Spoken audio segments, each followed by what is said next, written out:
go cold-blooded. And there's the horn. Florida Atlantic beats Florida. The Owls go to Gainesville, knock off the Gators, and it's Dusty May's most signature win.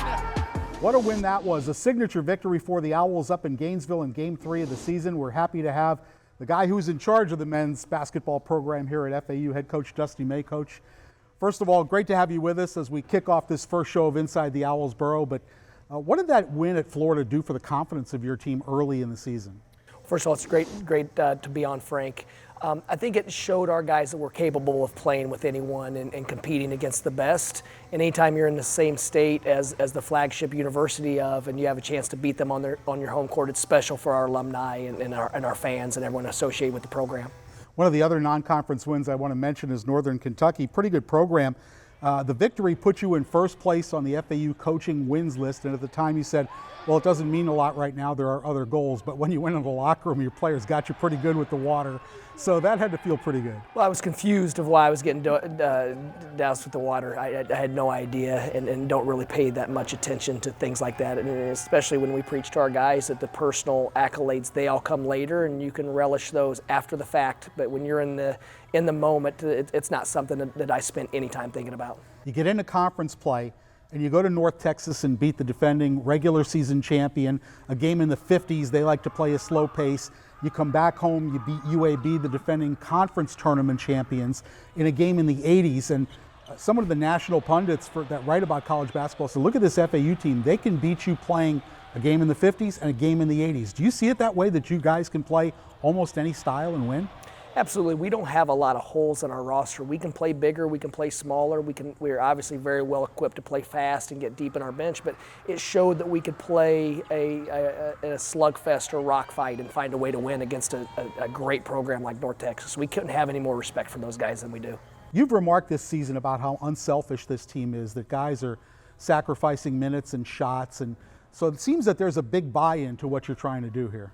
It's contagious, Frank, when guys that have scored a lot of points and played a lot of minutes and had personal accolades, when they're sharing the ball and moving it and simply taking what the defense is giving, it's hard for everyone else not to fall in line. But we have a group that's committed to each other, and they're committed to winning, and they want to do the right thing. So therefore, they played really unselfish basketball. I think a great example of that is you look at a guy like Michael Forrest and Elijah Martin, who were starters last year, and you've been using them mostly off the bench. But again, those are guys that finish games, and they've seemed to relish that role.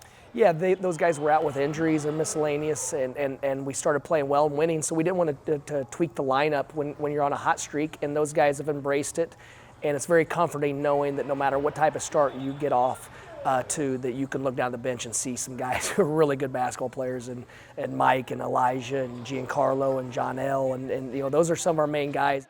You have a very deep roster now, probably the deepest since you've been here. What kind of flexibility does that give you for in-game substitutions and also competition in practice? Well, our practices are extremely competitive, and that's been a big part of our growth and the development of our players, that they're going against other really good guys every day. And then as far as the depth, it's a challenge, because when you watch the games later on film, you're blown away at, wow, this guy's not even in the game, and this guy's not in the game, and it's always been like that on the championship level teams that I've been a part of, where you almost feel guilty that certain guys aren't getting more minutes, but we just say it's the cost of winning, it's the sacrifice of winning, and our guys have definitely embraced giving up their own minutes and shots for the good of the whole. One of the areas that I think has been really terrific is player development. Now, Elijah Martin's just one example. You can go down the list of guys that have improved their games while they've been at FAU. First and foremost, it's a credit to the players. We have a great culture of work here, where at night, in the mornings, guys have routines where they come in religiously. And we've talked about a lot, especially our first couple of years. When you live in Boca Raton, there's a fork in the road every day. After practice, after study hall, after whatever the case, you could either take a right turn and head to the beach, or there's parties and everything else going on because it's South Florida, or you can take a left and go put in your work. And our guys religiously take that left turn and they come and put in the work. So that's been a big part of the development, and the staff does a great job of formulating a plan and helping and assisting our players develop their skill set and also the mental side of the game. Gotten votes in both polls recently, and again, that's just one more step in the ladder. But is it gratifying to see that the program's being appreciated outside of Boca or South Florida? we compartmentalize that as well. That's for our fans, for the recruits, for the people we're trying to get involved in our program. As far as us within the program, it means absolutely nothing. It's January, and we're simply focused on getting better today and not thinking about polls or votes or finish lines. We're trying to be the best we can. Coach, keep it rolling. Thank you, Frank. Coming up next, we'll check in with women's hoops and talk with head coach Jennifer Sullivan. That's straight ahead on Inside the Owls Burrow.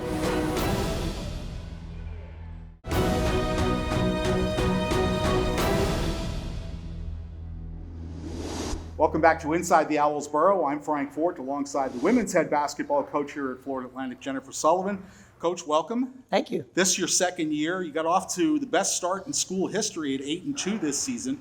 Coming off the struggles of last year, what were the factors that fueled that good start? I just think it's the process of rebuilding and starting programs. Year two, things are going to always bound to get better, and really excited about the group that we have and the start that they got off to. Last year, as I said, was a struggle. 5 wins total, 1 in conference. How did you get the group to believe that this year could and would be better? Well, I think it's not focusing on the outcome long term. It's just one day at a time. Showing up for practice every day, getting better. Coaching staff, I think, did a great job in the recruiting process and bringing in players. But in the meantime, as players are here or players are coming in, constantly having to buy into just day by day getting better. Because, again, it's going to happen if you're doing things the right way. You've added 7 new players to the roster this season, some freshmen, some transfers, and they've all contributed. The one that's kind of leaped to the front has been Anaya Hubbard out of Alabama. And even in the first 2 conference games, she kind of took over the games kind of in the fourth quarter. What about her personality or her inner drive has allowed her to do that at such a young age? Yeah, she's just a special kid. I mean, obviously a special basketball player, but just personality-wise, her humor, her love for her teammates, she's the heartbeat of our team a lot of times in practice, which is kind of rare to see in a freshman. So, again, I can't say where it all came from. She comes from a great family, came from a great high school state program, and she's a winner. During the recruiting process, she really wanted to be here to make a difference, and I think she's done that right away. You mentioned the 7 new players. How easy or difficult has that been to get them ingrained in the culture and the program all at the same time? I don't know if it's any harder than it is every year. Every year is a new team that presents new challenges because our overall job is to take 14 to 15 young women and a staff and get everybody on the same page. So that takes work. It's a process of building those relationships, making sure the players individually are good, but then also being able to contribute to the team consistently each day. Amber Gaston had a knee injury last year, just kind of rounding back into shape. She missed the first 6 games, had 18 points in an early January game at Charlotte. What does it mean to the team to have her back and getting to the form we know she can play at? Oh, it's exciting. Obviously we have so many new people, so they didn't get a chance to experience what we saw from Amber last year. So it's pretty fun in practice to kind of all of a sudden have that type of post presence and that type of consistency around the rim for our team. And her voice is always present. She's been with us off the court this entire time, but now seeing her on the court and what she's been able to do coming off of an injury has been really fun to see. Interesting how you're using Alexa Zaff this year, another senior, and she's been a point guard for much of her career, but with Devin Scott coming in, she's taken a lot of the ball handling duties and freed up Alexa to be more of a shooting guard. How has that worked out so far? I think it's been great. It's allowed Lex to kind of do what she wants to do and does well, is score the basketball. And she has to play some both on the ball and off the ball, and I think she's done a good job of just doing whatever we ask her to do. She buys in. Every player needs to be coached differently, and I feel very confident in my relationship with Lex at this point, and it's been a lot of fun. Coach, thanks for the visit. We'll talk to you soon. Absolutely, you too. Thank you. Coming up next, meet new FAU football coach Tom Herman as he addresses his hopes and expectations for 2023. That's next on Inside the Owls Burrow. Inside the Owls Burrow is brought to you in part by Baptist Health Orthopedic and Sports Medicine, the official orthopedics and sports medicine provider of FAU Athletics, and by Florida Atlantic University, MBA in Sport Management.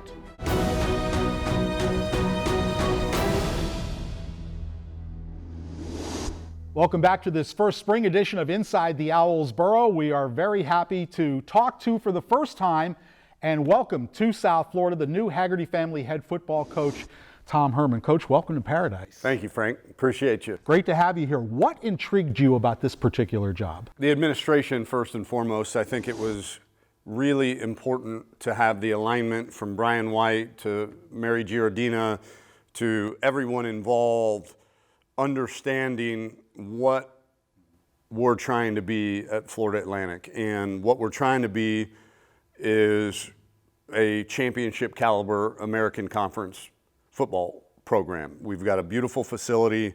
We've obviously got the location to recruit to, but then it becomes, do we have the support and the backing and the alignment of the powers that be? And this place, I mean, it blew me away. We saw not that long ago in 2017 and 2019 conference championship teams. We saw what the potential can be.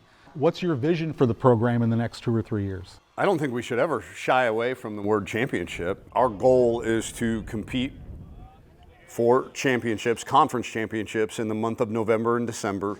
If we can be in the hunt or right there at the top in the last weeks of the season, then I think we're on the right track. And then obviously going to a bowl game is kind of and winning a bowl game is the bare minimum. Well, one, I think it's such a cool experience for the student athlete, but also we get all that extra practice time to develop them and to grow with them. What's sort of the program identity you want the guys to embrace?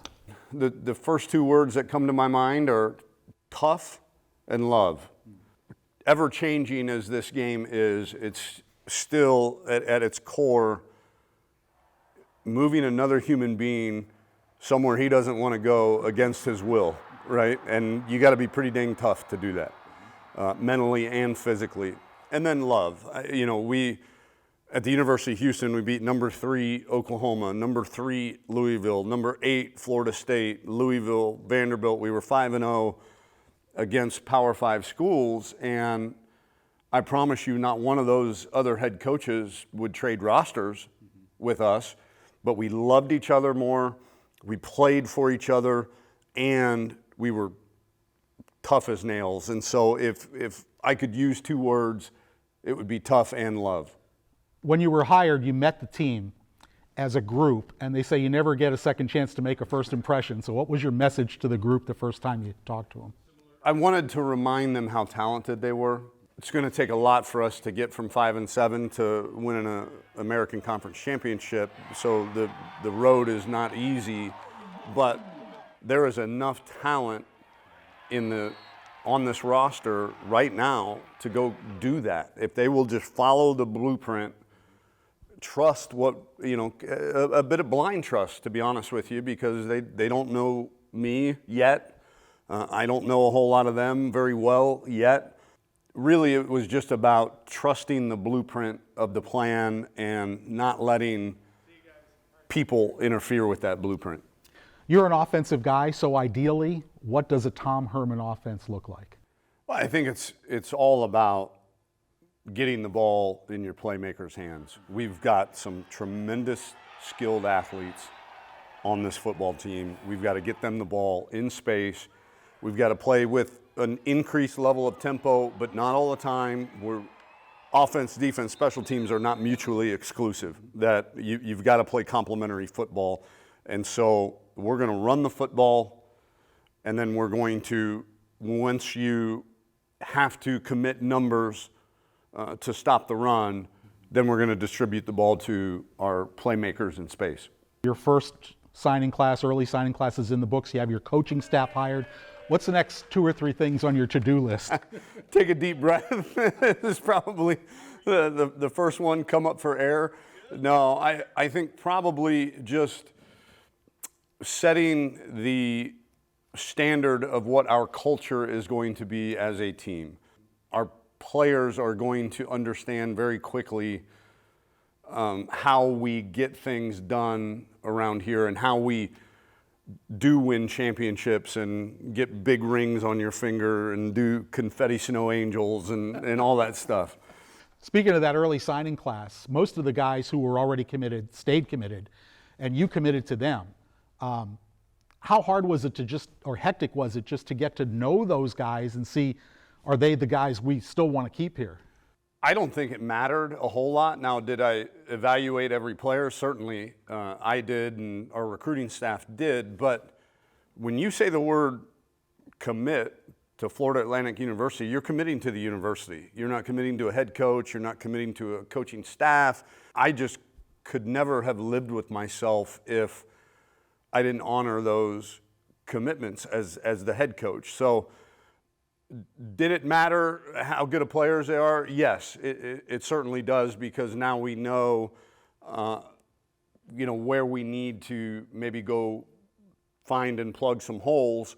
But at the same time, one thing that this place has not lacked is quality athletes.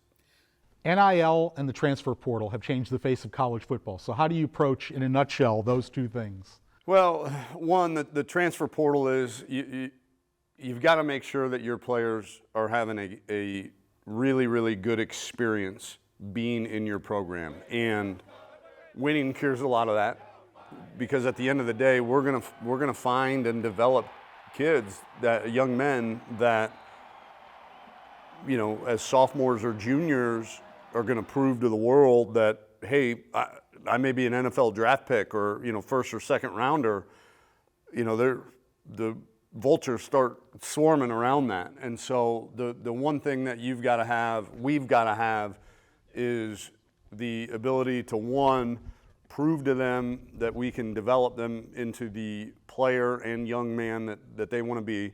The NIL, to me, it's all about short money versus long money, right? Do you want to go take $50,000, which after state income taxes in some other state is now you're walking home with $32,000? Do you want to go do that to be the third string tailback and, run down on kickoffs for an SEC team? Or do you want to be the featured guy at Florida Atlantic and help us win championships and expose yourself to so many more opportunities because of that? Coach, we're glad to have you here. Wish you all the best, and we'll see you in the future. Thank you very much. Up next, string up your racket for a preview of the men's tennis season. That comes your way next on Inside the Owls Burrow.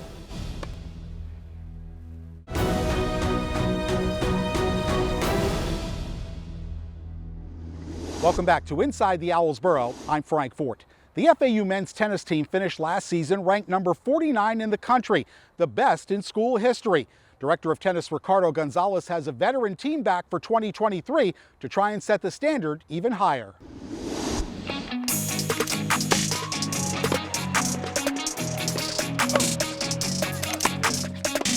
I think our goal, obviously we always want to improve from what we did last year, but our goal is to pretty much focus on the training, focus on doing the right things, and I think the results are going to take care of itself. But yes, obviously I think we have a strong team, we're deep, we're going to have a lot of opportunities during the season, so we're not really focusing so much on the ranking, we're focusing on the process. All these guys have been through it, so we have a ton of seniors, a ton of juniors, so that's definitely great, especially for the start of the season. So it's helpful.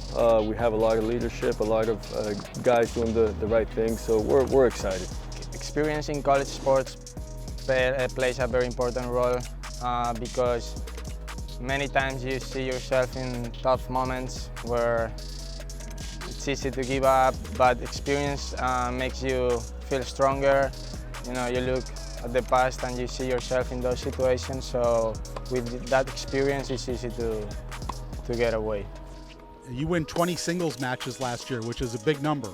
How do you hope to build on what you did last year individually? Well, of course I try my best every year, and last year it went great. A lot of matches went my way. Of course, try to build on that and try to get that number again, reach that number again, and help the team.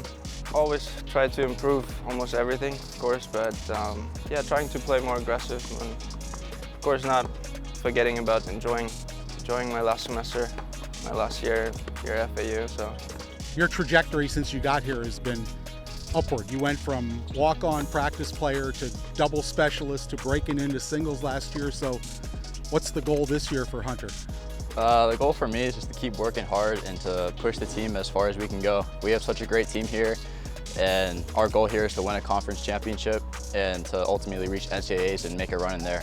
So it's not necessarily for me. I'm just focused more on the team, and my accomplishments are going to come after that.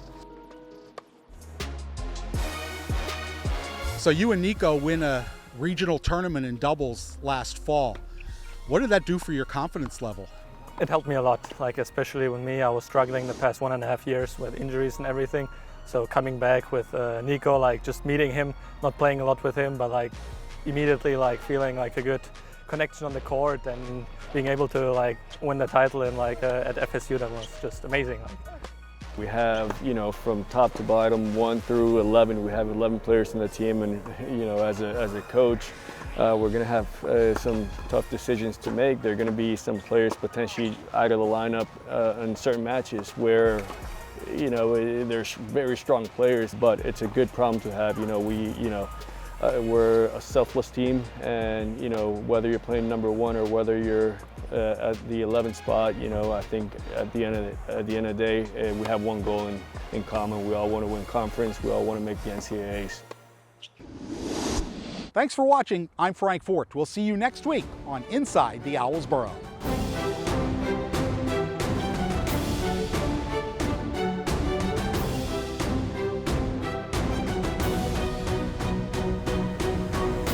This has been an exclusive presentation from Learfield.